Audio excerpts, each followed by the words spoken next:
seguimos contándote estas noticias, es tremendo, es tremendo. Bueno, y ahora sí, nos vamos con el tema central que hemos decidido tocar en este programa y tiene que ver con la educación. Más precisamente con los resultados de las pruebas Aprender del 2021 que se han realizado en un contexto bastante particular. No se habían hecho desde el 2018, fue el último dato, después vino la pandemia. Cuando recién se estaba vacunando a la población argentina, a meses de que llegaran acá al país las primeras vacunas, se empezó a desplegar el operativo de lo que se llama las pruebas Aprender del 2021. Hay que decir que los resultados hay que analizarlos, hay que desagregarlos por provincias, pero los datos todavía no están, no han sido difundidos por el Ministerio de Educación local, pero sí hay algunos datos que tienen que ver, por ejemplo, con la participación que ha habido de estudiantes en las escuelas. Hubo un crecimiento exponencial de lo que fue la última prueba del 2018. Por ejemplo, el 82%, más del 82% de los estudiantes han respondido a estas encuestas que se realizaron, estas pruebas. Subió un poco el porcentaje, digamos. Y alcanzó el 93% de las escuelas. Y vos te fijás en Salta con algunos datos que arrojó, por ejemplo, una ONG que se llama Argentinos por la Educación, que son en porcentajes similares la participación tanto de escuelas como de estudiantes. Y acá tenemos la particularidad de que hay muchas escuelas rurales. Sí, hay muchas escuelas ranchos todavía que no se han erradicado, Emiliano. Pasa a la siguiente placa, director, ya nos metemos con el invitado, lo vamos adelantando. Va a estar con nosotros el profesor Alejandro Tolaba, que vamos a estar tratando de aclarar un poquito el panorama. El desempeño en lengua, bueno, es tremendo eso justamente, Emiliano, ¿no? Que ya vamos a ir ahí complementando más datos. Los saludamos directamente, profesor Alejandro Tolaba, gracias por venir, buenas noches, bienvenido. Hola, ¿qué tal? ¿Cómo les va? Gracias por la invitación. Bueno, pruebas a aprender, ¿qué nos puede decir de esto? Bueno, ya los resultados eran malos, ¿no? Porque estas pruebas de 2018, publicadas en 2019, colocaban incluso al país dentro de un concierto internacional de 97 países, por ejemplo, en el puesto número 91 en desempeño en matemáticas y en el puesto número 64 en comprensión lectora. Bueno, vino la pandemia y era lo de esperarse, ¿no? Porque la situación estaba complicada, los gobiernos no invierten. De hecho, por ejemplo, acá se ha notado mucho más la diferencia entre las jurisdicciones pobres y no tan pobres en estos resultados que reflejan las pruebas realizadas en el año 2021, el año pasado.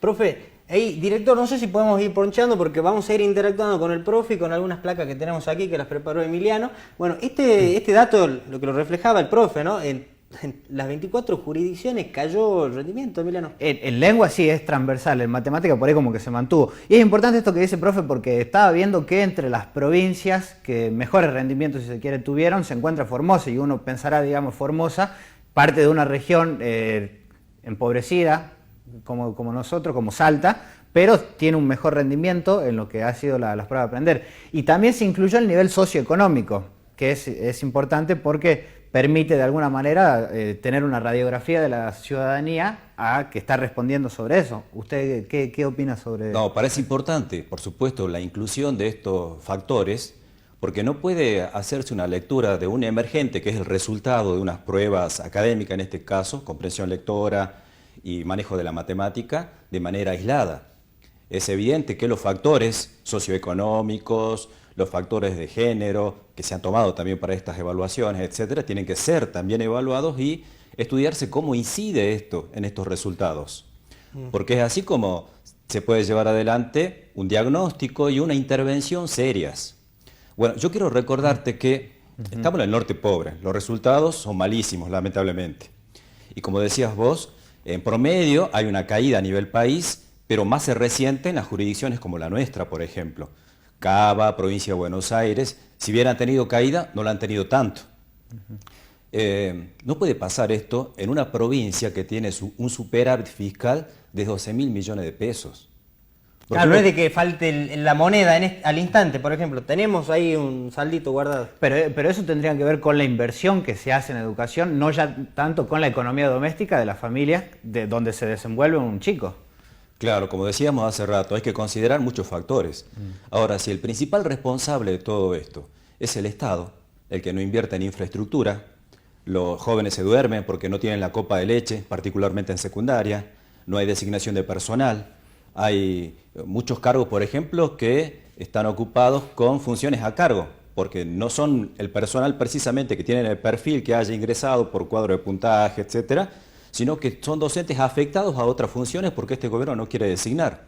No ha querido designar, por ejemplo, los docentes recuperadores durante la época de pandemia, y para colmo de males, no quiere modificar la currícula en los temas que interesan, porque si bien el ministro Canepa ya en el año 2019 en los reportajes sabía decir, bueno, estamos mal en matemáticas y en lengua, reconociendo que son los dos tipos de contenidos que necesitan un reforzamiento, sin embargo en estos momentos están realizando una reforma curricular que no tiene nada que ver con esto. Porque yo te cuento así rápidamente, sí, ¿no? Diga, la introducción de la educación emocional, algo que ya intentó, por ejemplo, Macri o Rodríguez Larreta allá en Cava. La introducción del emprendedorismo, exactamente igual. Y ahora viene a sumarse esta propuesta que se aprobó del senador por Capital, Emiliano Durán, de la educación financiera. ¿Qué tienen que ver estos contenidos con reforzar en aquellas áreas en que se está muy flojo? Porque esta hora además, porque es así como lo plantean, ¿no? Este aumento que se agrega en las escuelas primarias, y va a comenzar sobre todo con las rurales, serían supuestamente para reforzar en matemáticas y lengua. Es decir, no alcanza eso. Hablando un poco de la educación emocional, ¿no? Mientras los directores mantengan la placa y que está interesante esto, ya nos metemos, pero ¿qué aprendería un chico ahí en la educación emocional? Bueno, hace rato decía yo que esto tiene que ser enfocado de manera seria, porque no sé si ustedes tienen, pero a comienzo de año, por ejemplo, en la inauguración de las sesiones allá en Diputados, ¿sí? El gobernador hizo un anuncio. Y ahí anunció precisamente la modificación de la currícula para las escuelas estatales salteñas, diciendo que vamos a introducir la educación emocional porque nuestros jóvenes sienten frustraciones, sienten angustias, y por lo tanto pasa por ahí la clave para hacer el clic para despegar en la mejora del sistema educativo. ¿Pero a qué se debe esa frustración, esa angustia? También. Claro, lo que pasa es un que... chico pobre puede tener educación emocional, por ejemplo, y revitalizarse y salir con la sonrisa de oreja a oreja, como lo pretendía ahí el funcionario, ¿no? Porque vi el recorte de ese video precisamente cuando el gobernador planteaba esto, siguiendo la línea de su ministro, ¿no? Sí, a ver si la dirección puede volver a la placa donde muestra justamente el rendimiento por nivel socioeducativo, porque el anterior, esto es por el nivel alto. ¿Cuál fue el impacto? Usted se puede ver, digamos, que en 2016, 18 y 2021 se mantiene, si se quiere, la cantidad de aquellos estudiantes que se encuentran en un rendimiento por debajo del básico o en el básico. Pero la anterior, por favor, director, porque este ya es aquellos estudiantes que tienen un nivel socioeconómico bajo, ¿cómo crece?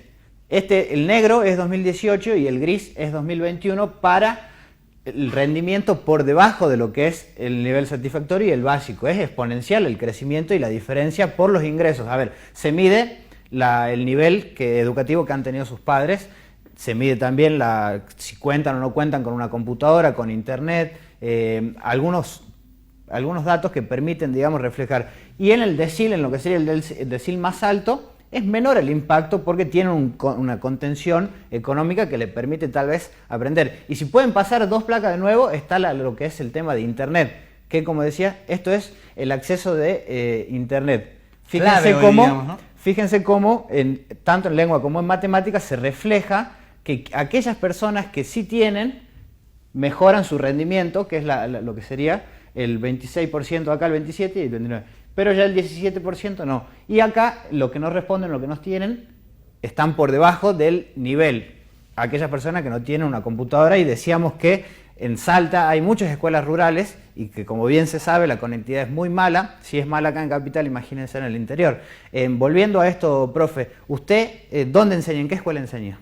Yo enseño en los profesorados. En el profesorado Manuel Belgrano, donde funciona el profesorado de Ciencia Política, en el profesorado de Química, de Física, dando las materias mías, filosofías, ¿no? Y estoy en contacto con los estudiantes que ya están haciendo la residencia y las prácticas precisamente en el sistema educativo, tanto en primaria como en secundaria. ¿Qué nota usted? No, por supuesto, una desinversión, una bancarrota total del sistema educativo. Vos acabas de plantear acá la respuesta. Precisamente la diferencia pasa por el nivel socioeconómico de las familias para poder garantizar el acceso a la educación. Donde no está presente esto, bueno, ahí están los resultados. bueno, los resultados que mostraban ustedes al comienzo, por ejemplo, Salta ha triplicado esta dificultad en la comprensión lectora, sobre todo,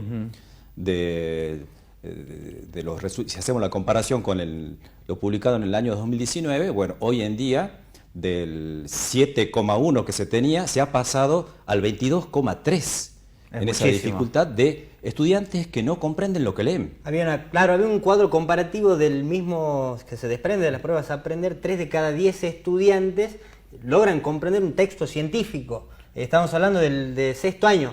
Claro. Es grave, digamos, ¿no? ¿Y qué implica justamente, no? ¿Qué tenemos que hacer para cambiar el giro de timón ahí, profe? No, evidentemente, en la práctica este gobierno está llevando adelante una modificación de los objetivos del sistema educativo acá en la provincia de Salta. Si bien no se lo ha enunciado ni no hay documentos que lo planteen así, por la serie de medidas que se vienen tomando, están haciendo eso.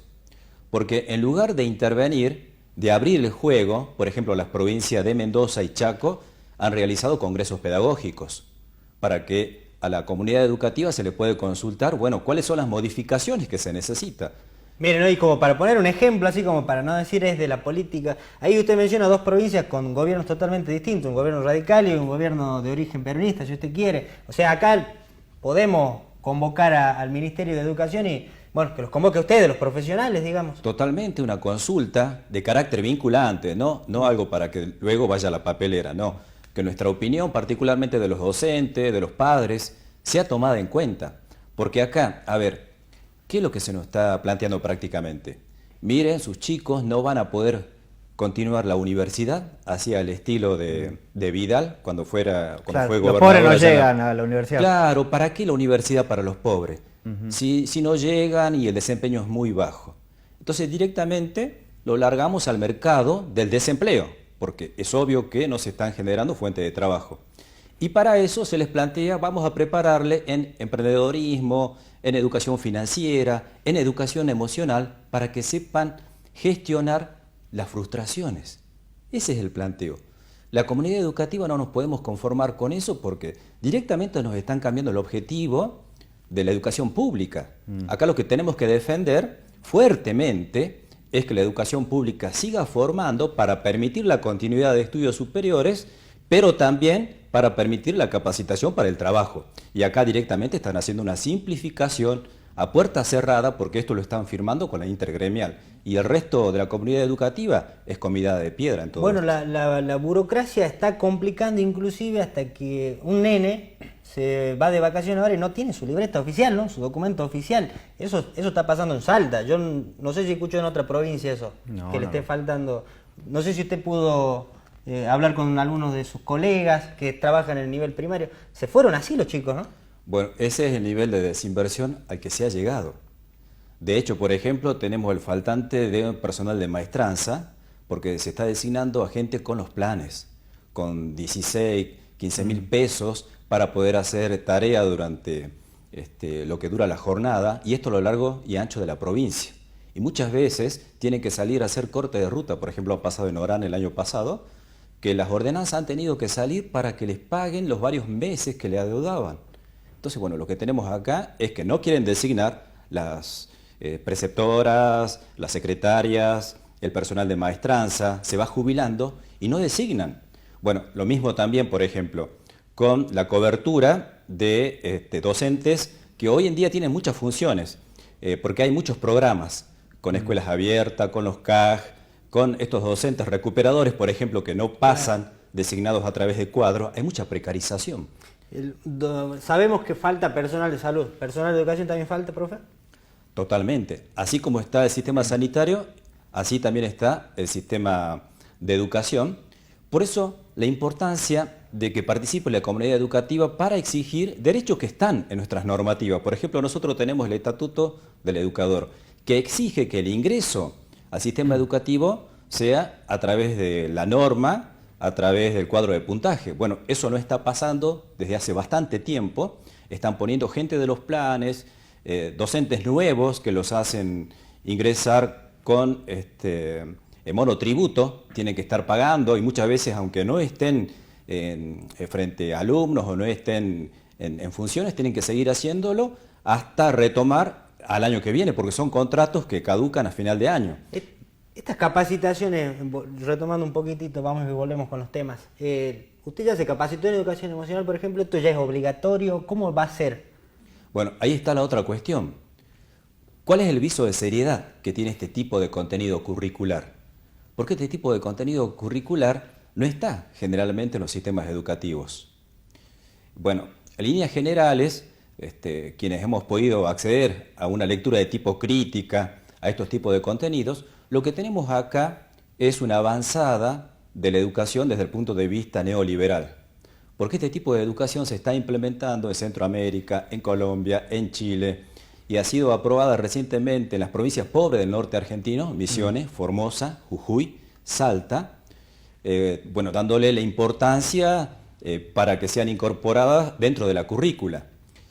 En lugar de abrir el juego, como te decía, consultar a la comunidad educativa qué tipo de reforzamiento en los contenidos necesitamos y, por supuesto, que destinen los millones que son necesarios para levantar de la bancarrota al sistema educativo. ¿Usted a dónde apuntaría hoy a mejorar el sistema educativo desde la enseñanza, habida cuenta esto que usted está comentando, la penetración de esta suerte de filosofía New Age disfrazada de educación emocional y demás, que cala hondo, inclusive, digamos, en distritos con niveles socioeconómicos muy bajos? ¿Dónde hay que reforzar, dónde hay que poner atención? No, por supuesto. Antes que nada, abrir el juego. Un congreso pedagógico con carácter vinculante para la comunidad educativa. Y es evidente que hay que recuperar dos áreas que son fundamentales: las matemáticas y la comprensión lectora. Si estamos fallando en comprensión lectora, es lo básico que permite comprender luego todo lo demás. Claro, no, el resto quedamos ahí afuera. Totalmente. Y el manejo de las matemáticas te permite luego seguir cualquier disciplina o carrera.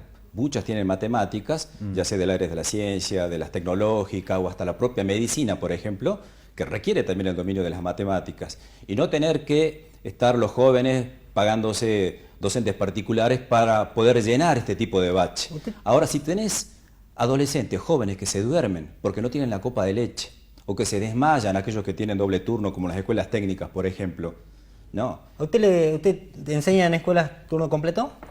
No, Sí. no, pero conozco la situación, es muy poco lo que se destina. Ahí, por supuesto, Salta también está encabezando las provincias que menos ha implementado las escuelas de jornada extendida y completa. En contraste, por ejemplo, con la ciudad de Buenos Aires, que es el distrito que más ha ofertado este tipo de educación. Bueno, esto no puede seguir así. No, usted que tiene ya sus años en el sistema educativo, ¿ha notado algún ministro de educación así con este nivel de, por lo menos mediática, bastante ausencia, ¿no? No, totalmente, claro. Mire, hemos tenido la renuncia del ministro de Seguridad, la renuncia del ministro de la ministra de Salud, Sí. y con todo lo que ha pasado estos años, dos paros, el último sobre todo es histórico, no se recuerda eso, reclamando entre otras cosas la inversión en infraestructura y en el sistema educativo.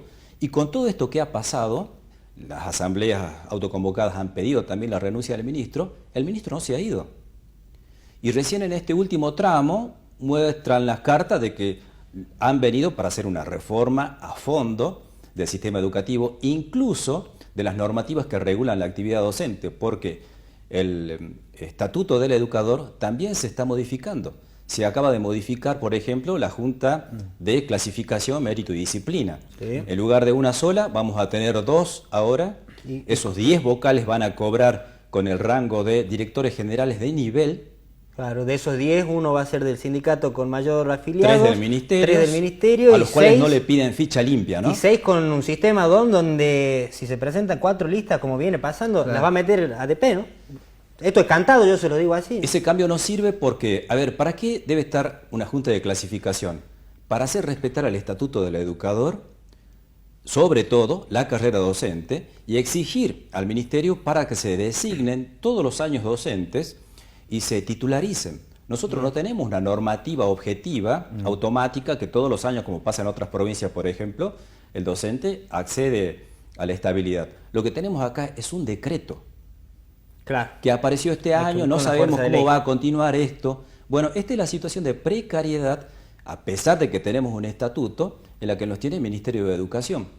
Y bueno, y se vienen seguramente más reformas. Esto me hace acordar mucho allá a la década del 90. Entre el año 95 y 97, el entonces gobernador Juan Carlos Romero, junto al gremialista Virgilio Choque, hicieron toda una serie de reformas en el régimen de licencia, en el estatuto del educador, en el sistema educativo, etc.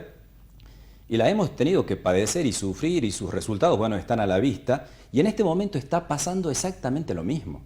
Así que yo quiero alertar al colega, a la comunidad docente, para que en esta mitad de año, por ejemplo, donde suelen haber asambleas, que incorporemos este tema muy importante y lo debatamos, porque no puede ser que otra vez seamos los convidados de piedra y vayamos a sufrir una reforma que la podemos, porque esto va más allá del salario. Un salario se discute todos los años, pero una reforma educativa la podemos llegar a tener décadas. Bueno, tal vez la continuidad de Canepa al frente del Ministerio obedece a esas intenciones políticas de largo plazo y por eso es que continúa vigente. Nosotros hemos tratado, por ejemplo, cuando firmó convenios con distintas empresas, tabacaleras, petroleras y mineras, para conseguirle básicamente, digamos, la mano de obra, lo cual me parece perfecto que se busque la formación profesional en aquellas comunidades para que se puedan insertar en el mercado laboral. Ahora bien, que lo hagan de una forma al servicio de esas empresas y que no se construya una política educativa estatal, digamos, me parece que es dejar justamente, digamos, a merced de los intereses corporativos lo que debiera de ser algo que se dirija desde el propio Estado, ¿no? La verdad, y que va más allá, como dice el profe, de lo que es la inversión en eso mismo. ¿Qué cosa? Bueno, profe, no quiero, sin antes ya tenemos que ir al corte. Usted escribió un libro, ¿no?